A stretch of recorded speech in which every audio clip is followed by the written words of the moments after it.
March 31ஆம் தேதிக்குள் வருமான வரி செலுத்தியாக வேண்டும். வருமான வரி செலுத்தாமல் அதை சேமிப்பாக மாற்ற இன்னும் கால அவகாசம் உள்ளது.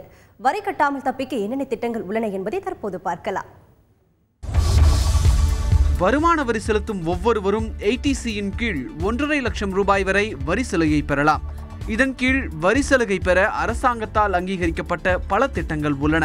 குறிப்பாக இதில் சாமானிய மக்களின் நம்பிக்கைக்கு பாத்திரமாகவும் எளிமையாகவும் இருக்கும் திட்டம் பப்ளிக் ப்ராவிடென்ட் ஃபண்ட். போஸ்ட் ஆபீஸில் செய்யப்படும் PPF முதலீட்டு திட்டத்திற்கு வரி சலுகை உண்டு.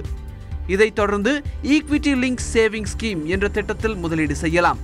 முதலீடு செய்யப்படும் தொகைக்கு வரி சலுகை உண்டு.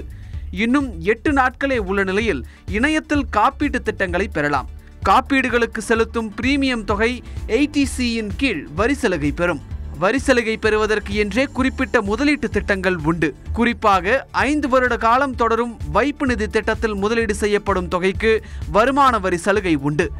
இதுபோன்ற திட்டங்களில் செய்யப்படும் முதலீடுகள் மக்களின் நீண்டகால தேவைக்கு வேண்டிய நிதியை வருவாயாக வழங்கும் நிலையில் தற்போதைய தேவைக்கு வருமான வரி விலக்கு பெறவும் உதவும் என்பது உறுதி.